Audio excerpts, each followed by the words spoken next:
Ce n'est pas retour vers le futur comme au cinéma, mais plutôt un retour vers le passé.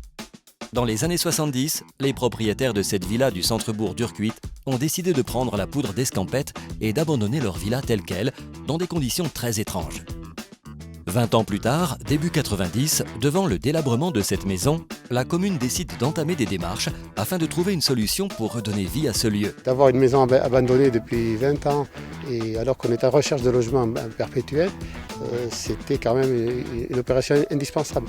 Et comme vous le dites, on est dans un lotissement et cette maison faisait quand même un peu désordre au milieu.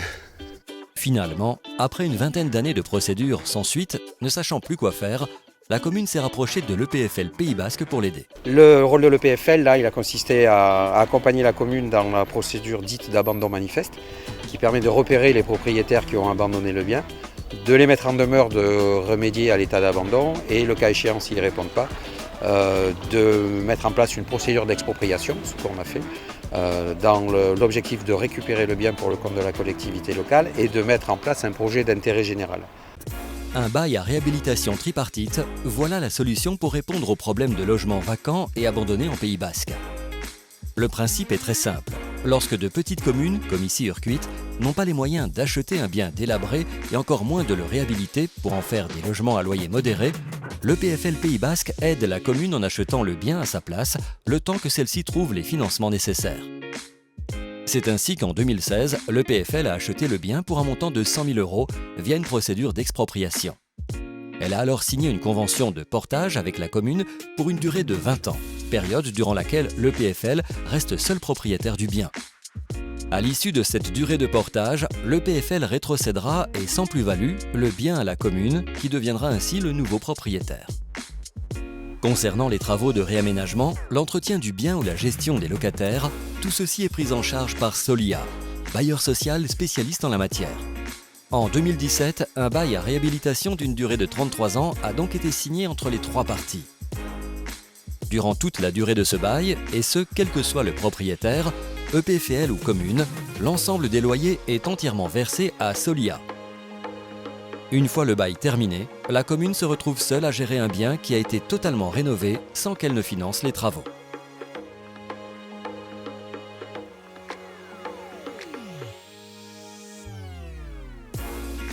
Ne pas avoir à supporter l'achat du bien et le fait d'avoir un bail de longue durée permettant d'amortir plus facilement les 300 000 € de travaux d'aménagement permettent à Solia de proposer 2 logements à des loyers vraiment abordables.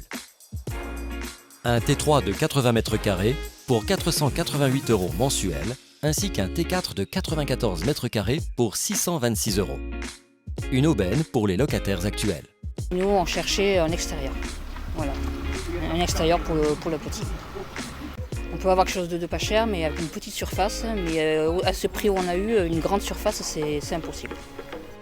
Si le bail à réhabilitation contribue à la reconquête des centres-villes et centres-bourgs grâce à des logements à loyer modéré, il ne peut être mis en place que grâce à l'implication de tous les acteurs. Ce qu'il faut surtout retenir, c'est que s'il n'y avait pas eu le partenariat tel qu'il a été instauré, l'opération ne serait pas sortie et le bâtiment restait en déshérence. Voilà. Fort de ce succès, l'EPFL Pays Basque ne compte pas en rester là. Il dispose désormais d'une compétence juridique et opérationnelle dédiée aux questions de patrimoine vacant et abandonné. Cette compétence est mise à l'entière disposition des communes du Pays Basque afin de les aider à résorber ces situations dévalorisantes et optimiser l'occupation du patrimoine bâti.